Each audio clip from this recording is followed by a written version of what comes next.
E aí pessoal, aqui é o professor Felipe e nessa semana estourou uma guerra entre Rússia e Ucrânia que tem ocupado todo o espaço nos noticiários. Tem muita gente, muito especialista gabaritado falando sobre o assunto na mídia e eu sugiro inclusive o Xadrez Verbal e o Professor Rock como os principais canais para você que quer se inteirar mais e também todo o trabalho feito pela mídia. Eu destaco especialmente a BBC Brasil e o jornal Nexo.com, que fazem belíssimos trabalhos de explicação e também de atualização com relação a notícias. Tudo isso, guerras, envolvem notícias muito rápidas e verificação de informação que a imprensa consegue acompanhar e trazer de forma muito mais rápida do que nós, meros professores. Mas acho que eu tenho uma contribuição importante para dar aqui, que é lá do básico, voltar a retomar onde está a Rússia, onde está a Ucrânia.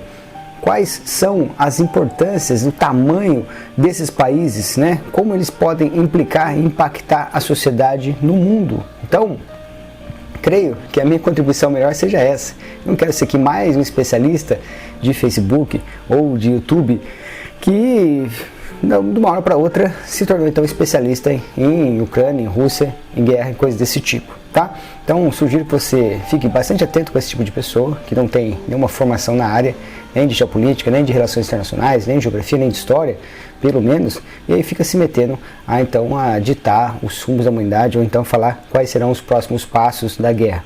Tome bastante cuidado com esse tipo de coisa, tá bom? E o melhor caminho para tudo é sempre checar as informações e estudar. E é isso que eu vou fazer com vocês, que começar desde o comecinho. Então, eu sugiro que se você não sabe onde fica Kiev, a capital da Ucrânia, se você não sabe para que lado está a Rússia, então vamos começar do básico aqui comigo. Vou mostrar a tela para vocês e vou trazer muita informação aqui de gráfico que vai ajudar vocês a entenderem a dimensão desse problema todo. Primeiramente, nós vamos começar aqui com a população da Rússia e da Ucrânia. Esse traço em azul aqui mostra a população russa, que está hoje na casa dos 144 milhões aproximadamente, dados de 2020. E aqui embaixo já temos então países vizinhos próximos da Rússia, e a Ucrânia é um deles, com 44 milhões de habitantes, cerca, portanto, de 1/3 da população da Rússia, certo? Vamos aguardando esses números aí. Aqui temos a comparação dos tamanhos. Primeiramente, o que nós vemos aqui é a Rússia em vermelho, o maior país do mundo, e a Ucrânia aqui do seu lado, em roxo, certo? E essas informações é que eu trouxe do site The True Size. Esse site é muito interessante porque você pode arrastar a silhueta dos países para o lado, Então, nesse caso, o que eu fiz? Peguei o Brasil, lá da América do Sul, arrastei ele para cima e aí foram aplicadas as deformações no mapa do Brasil, assim como se aplica no mapa da Rússia, já que a Rússia está bem perto do Polo Norte. Então vocês verem que o Brasil em verde deu uma ampliada, uma esticada dentro daquele visual que a gente já está acostumado a ver. Então aqui dá para você ter uma noção boa do Brasil perante a Rússia e do Brasil perante a Ucrânia também, que é essa parte em rosa, tá? Então é bem interessante ficar atento a isso.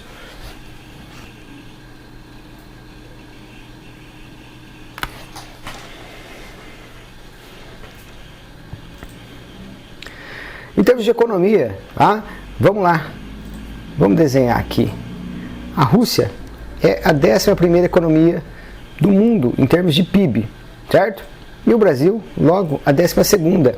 A Rússia faz parte daquele grupo dos BRICS, dos países intermediários que têm um bom potencial de crescimento, que têm tamanho e populações muito importantes, e são países geopoliticamente muito importantes para o mundo. Então, dentro do grupo dos BRICS, nós temos Brasil, Rússia, Índia, China e África do Sul. Tá? São todos países grandes, com grandes populações, extremamente relevantes, embora, obviamente, tenha muita diferença entre a população da Rússia e a da China, que é 10 vezes maior. Mas, todos eles, os BRICS têm relevância muito importante, inclusive a Rússia, a relevância também militar, que é gigantesca. Embora isso aqui possa não ser muito impactante, digamos assim, já que à frente da Rússia a gente tem países como Itália, França, Reino Unido, Alemanha, Vamos tirar o Reino Unido aqui rapidinho, e só para ter uma ideia, então Alemanha, França e Itália, essas três economias fazem parte da União Europeia, Então, você junta as três, por exemplo, já dá um PIB muito maior que o da Rússia, tá? Mas nem tudo em termos de economia, em termos de geopolíticas, é explicado apenas pelo PIB. Já que, por exemplo, a Alemanha, né, tem um inverno bastante rigoroso e a Europa, de um modo geral, depende muito do gás importado da Rússia. Sem o gás importado da Rússia, os países europeus têm muita dificuldade no inverno para manter suas casas aquecidas, suas indústrias funcionando e coisa e tal. Então, não se trata apenas de comparar dinheiro, tem muita coisa aqui envolvida. Uma outra informação interessante é que, se a gente fosse usar o PIB então, por paridade de compra, tá? A Rússia saltaria de 11ª economia para a 6ª. E é importante dizer o que é essa tal paridade de compra. É o seguinte, esse PIB aqui, como vocês estão vendo, essa lista aqui está medida em dólares. Isso quer dizer que, se a gente fosse medir nas moedas locais e dentro daquele país, o que a mesma quantidade de moeda é capaz de comprar, exemplo, tá? O que $1 é capaz de comprar na Rússia é, por exemplo, vamos chutar aqui, maior do que a quantidade de coisa que você compra com $1 nos Estados Unidos. Então, isso diria que na paridade de compra, a relação da Rússia é um pouquinho melhor. Tá? Então, ela sobe alguns rankings aí, certo? Vamos avançar para mais um gráfico aqui de economia.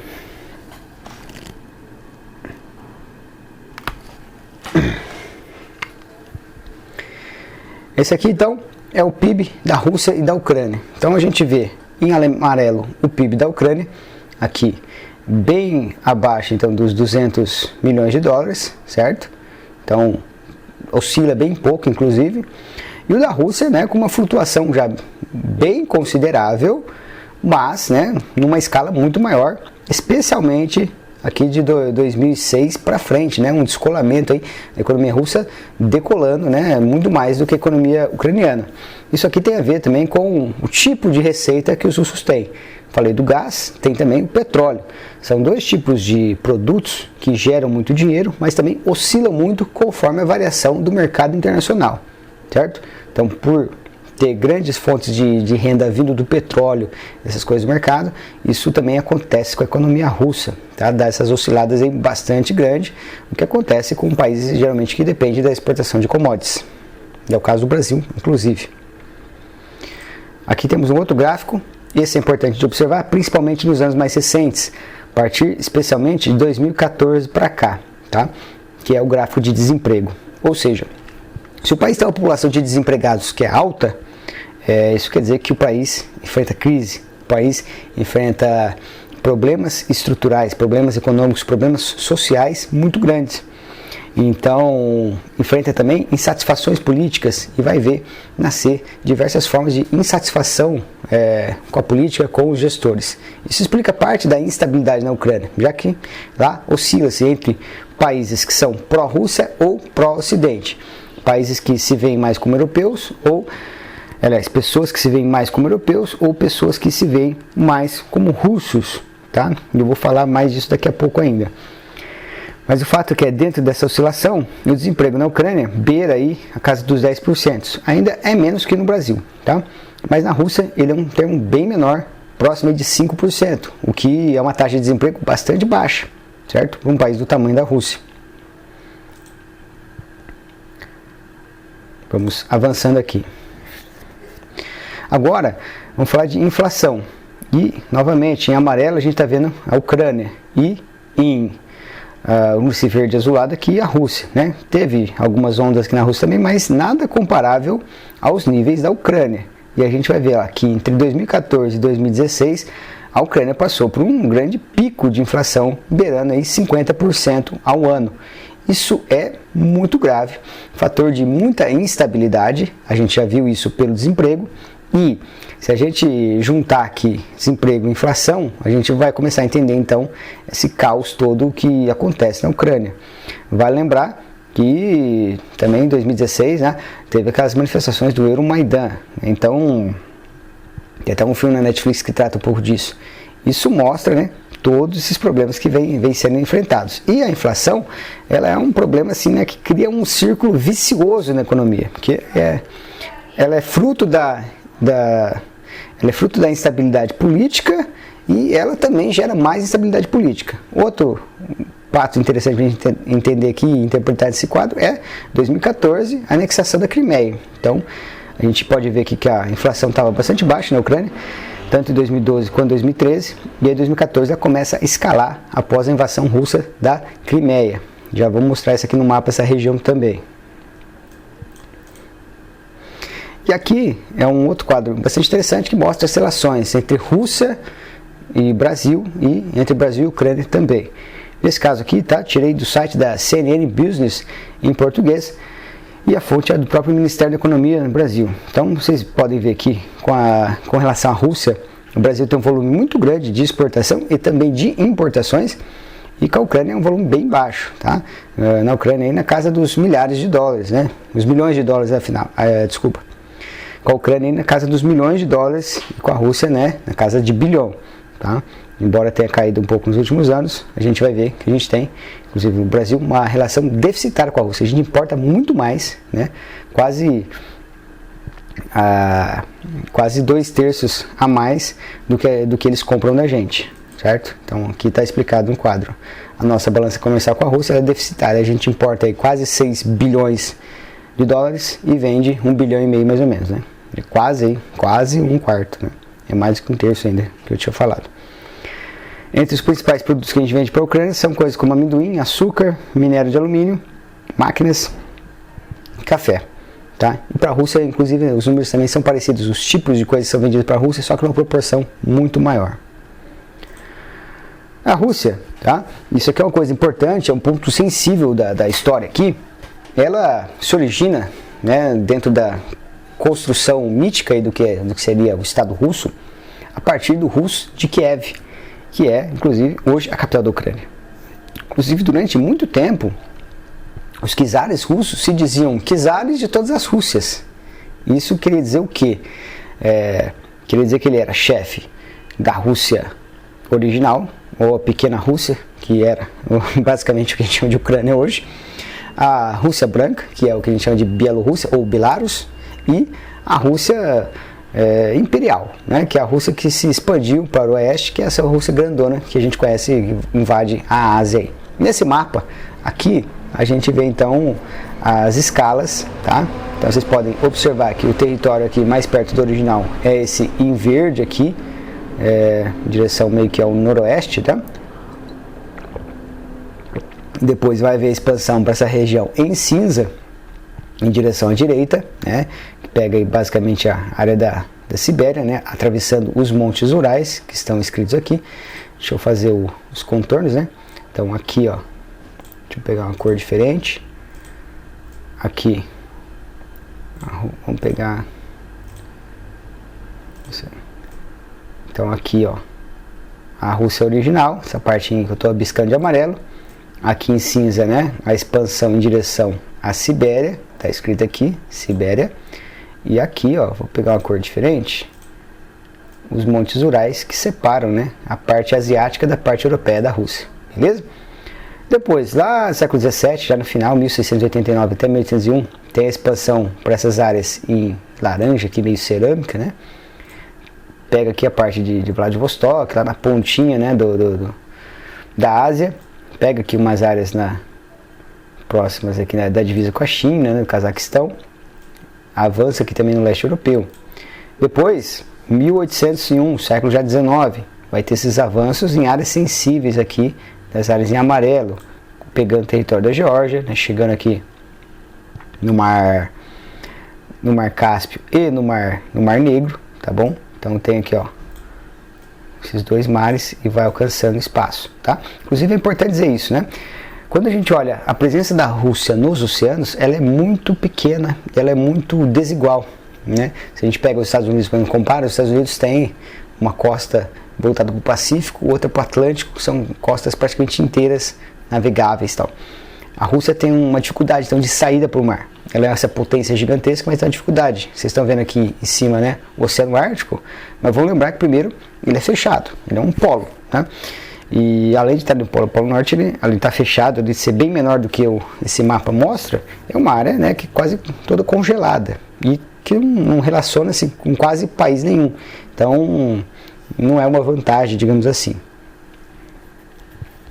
Depois ainda no século XIX, vemos a expansão para essas áreas em verdes, que pega aqui o Cazaquistão e o acho que o Turcomenistão, né? Aqui está com um nome diferente, mas seria o Turcomenistão. Mais outra fase já com Alexander II, e aí pega mais áreas aqui em verde, tá? Chegando aqui bem próximo do Irã, que é onde está escrito aqui Pérsia, tá? Pega aqui a região próxima, Manchúria na China, olha só, tá? Então é muita expansão.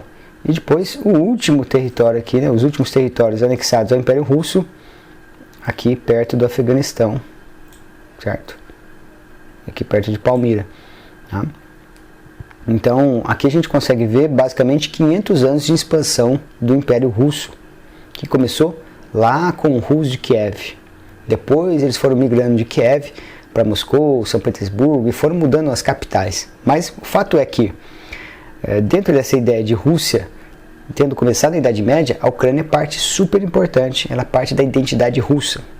E a Ucrânia, como a gente conhece hoje, um país independente, com essa bandeira, com esses valores, é um país bastante recente, que só surgiu depois do fim da União Soviética em 1991, certo? São 30 anos, é mais novo do que eu, inclusive. Isso na história é um tempo muito pequeno, muito efêmero, para a gente avaliar impactos, né?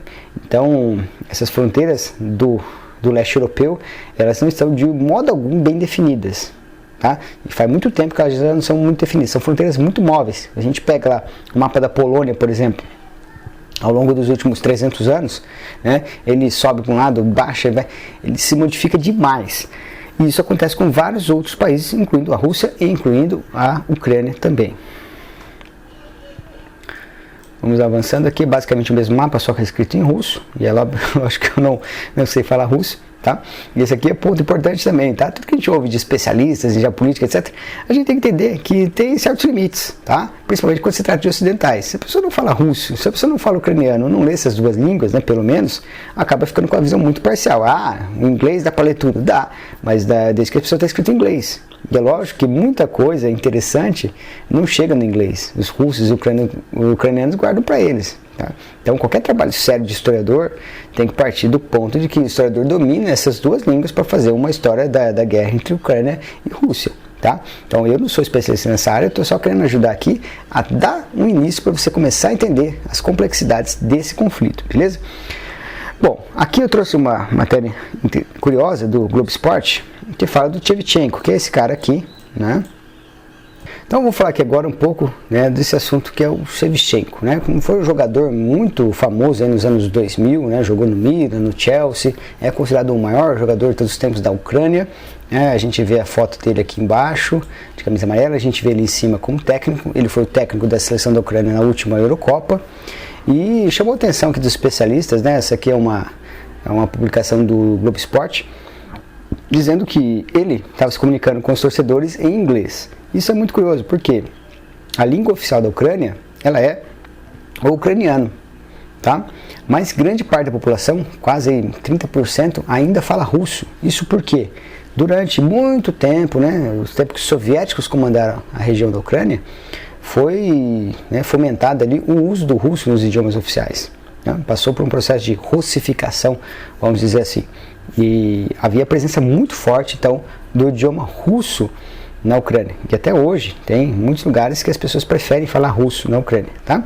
Muitos lugares, mas bom que se diga, é minoria da população. Mas o fato é que o Andrei Shevchenko, que é um pouco mais velho do que eu, está perto de seus 40 anos, né? Ele foi criado numa época, então, de russificação da Ucrânia. Portanto, ele só falava russo ali, ele não aprendeu ucraniano, certo? Depois ele foi seguir a sua vida, então aqui até fala que ele fala 3 línguas, né? O inglês, o italiano e o russo, certo? E não fala ucraniano. Não se comunicava então com seus jogadores em ucraniano, certo? Então é um ponto interessante para a gente entender essas sensibilidades, né, de como as pessoas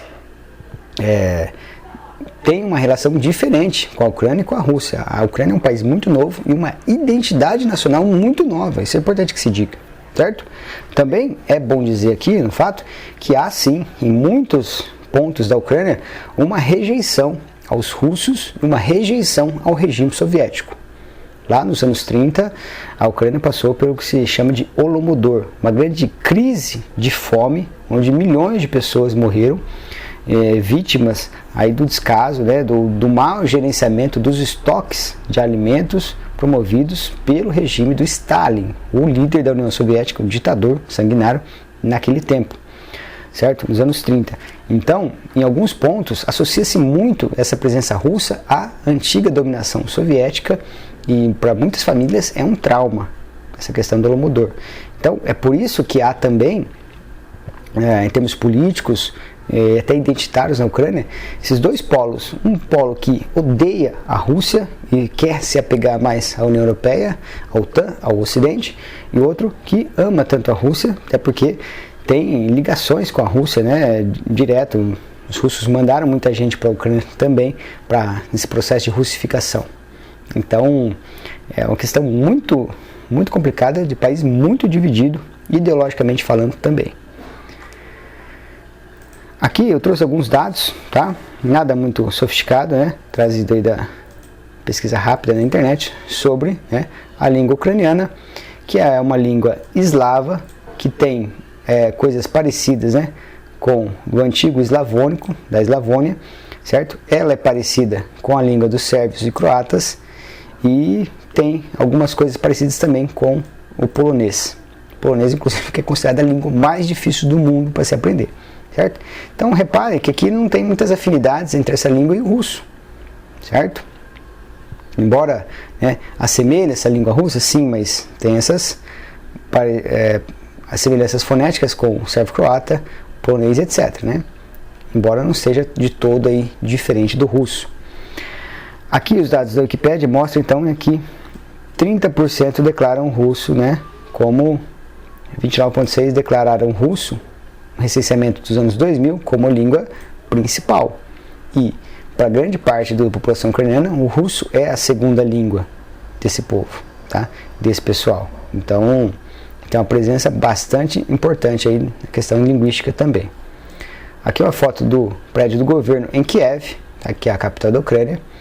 E depois de tantas coisas que nós já investigamos, vamos falar aqui desse gráfico que circulou na internet aí, no WhatsApp, né? Eu recebi inclusive pelo WhatsApp, cita aqui como fonte, né, o Global Firepower, que é uma instituição que avalia o potencial dos arsenais dos diversos países. E aqui a gente tem então um comparativo entre o poder de fogo da Ucrânia e da Rússia, né? Então, em termos de soldado, a Ucrânia teria capacidade de mobilizar 1.100.000 soldados, a Rússia 2.900.000. É quase o triplo, tá? É bem mais que o dobro. Isso, estamos falando de soldados da reserva, né? Os famosos reservistas. Inclusive eu sou aqui no Brasil também, né?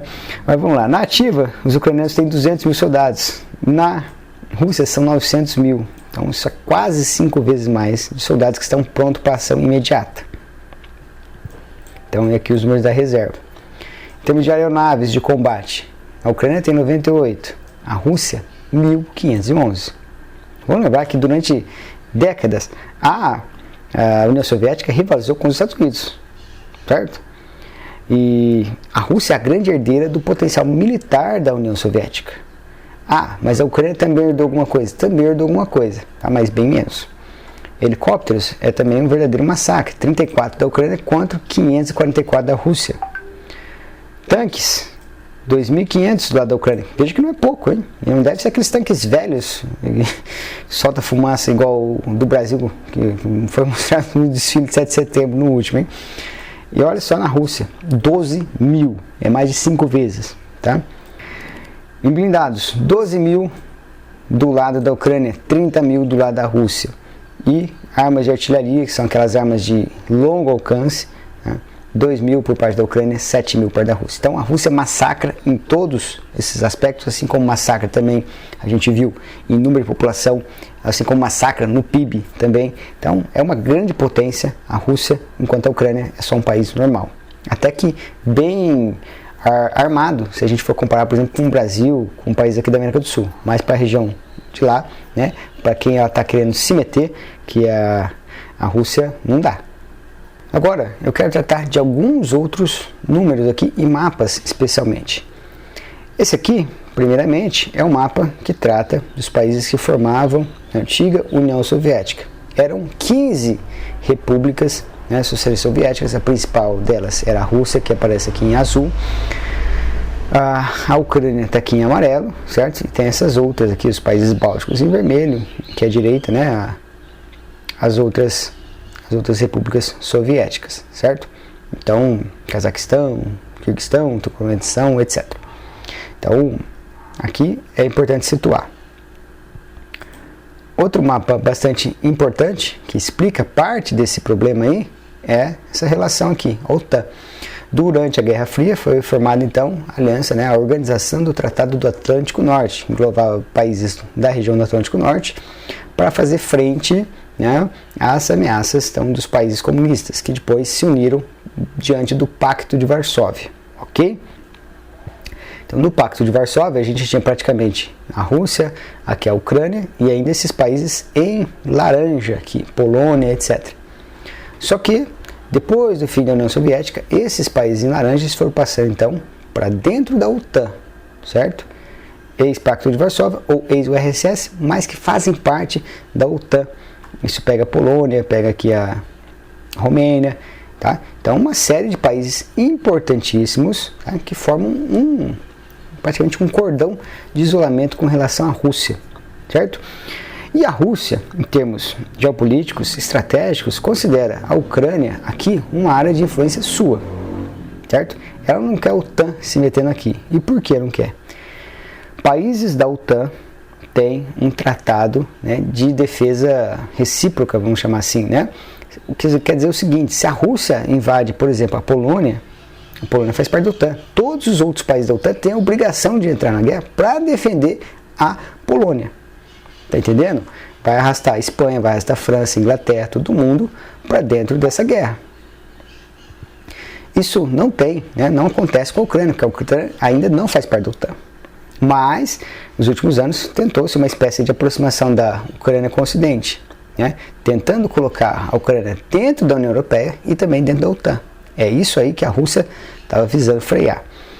Aqui, essa área embaixo, aqui, ó, entre Turquia e Rússia, tem a Península da Crimeia, que é uma área estratégica, certo? Porque está próximo aqui do mar, do Mar Negro. É uma península, é uma área que dá acesso ao mar. E isso aqui é uma área estratégica demais que a Rússia invadiu em 2014, certo? Então, a Rússia invadiu dos ucranianos em 2014, os ucranianos ainda consideram que faz parte da Ucrânia, os russos já dão parte como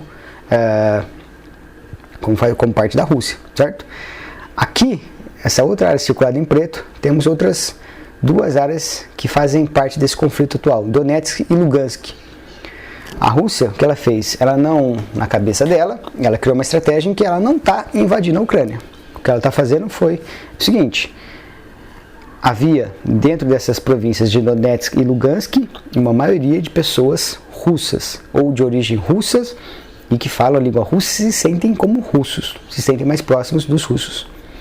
Pessoas, então, que se sentiriam ameaçados pelos processos de ocidentalização da Ucrânia, pelos processos de europeização, de aproximação da OTAN, coisas desse tipo. Diante disso, populares desses países declararam independência de Donetsk e Lugansk, dando o nome, então, de República Popular de Donetsk e a de Lugansk. Então, a Rússia estaria, na verdade, protegendo esses países que querem independência da relação da Ucrânia. Certo? Então, dentro da narrativa russa, é isso que está acontecendo. Dentro dessas pequenas repúblicas de Donetsk e Lugansk, essas pessoas declararam independência e querem o apoio russo. Estão com medo de serem atacados pela Ucrânia. Teoricamente é isso, e é por isso que a Rússia começou a invadir aqui. Só que eles não vieram só nesses lugares para dar proteção. A Rússia bombardeou essa semana Kiev e vários outros lugares aí, né? Foi um ataque total, derrubou os sites do governo, né? A Ucrânia enfrenta um problema de comunicação, inclusive. Sites do governo, sites dos diversos ministérios estão todos fora do ar, né? Servidores fora do ar. Então está bastante difícil a questão da organização do país ucraniano nesse momento. Aqui, nesse mapa aqui, a gente consegue ver com mais clareza a questão da Crimeia, né? Como ela se junta aqui ao lado da direita com a Rússia, né? Perto aqui do Mar de Azov, e a importância que ela tem aqui dentro do Mar Negro, essa península da Crimeia. Tem uma outra questão importante da gente falar, é que, vou voltar para esse mapa aqui, que a Ucrânia, né, ao contrário da Síria, ela está colada na União Europeia. Então a Ucrânia faz fronteira, por exemplo, com a Polônia, né, aqui acho que é a Eslovênia, tá? Então ela está muito próxima da Alemanha e de outros países da União Europeia. Isso quer dizer o quê? Provavelmente, né, a gente já viu centenas, né, as imagens de milhares de pessoas, ou milhões até, fugindo de carro, tentando atravessar a fronteira para a Polônia. Então a gente vai ver uma crise de refugiados muito grande, muito maior do que aqui representa os emigrados da Síria em direção à Europa, tá? Também vai ser muito maior do que o número de africanos que tentam, né, cruzar ali o Mediterrâneo. Então isso vai ser um problema gigantesco para a Europa. Isso já vai ser, mesmo que o conflito acabe aqui, do jeito que está, a tendência já é de haver uma grande onda de imigração que vai causar muitos problemas para vários países da União Europeia. Isso é bom lembrar que tem implicações, inclusive políticas, né? Já que aqueles partidos da extrema-direita na União Europeia eles estão crescendo em todos os lugares. Portugal, Alemanha, tá? E esses países têm, né, uma narrativa xenófoba de ódio aos estrangeiros, de ódio aos imigrantes, e vão ficar falando, né, que os imigrantes somam os empregos, que aceitam subempregos, então fazem baixar os salários, pioram o padrão de vida, vêm desses países para usar o recurso. Então vai haver o aumento dessa retórica dentro desses estados, né? Até a França passa por isso também.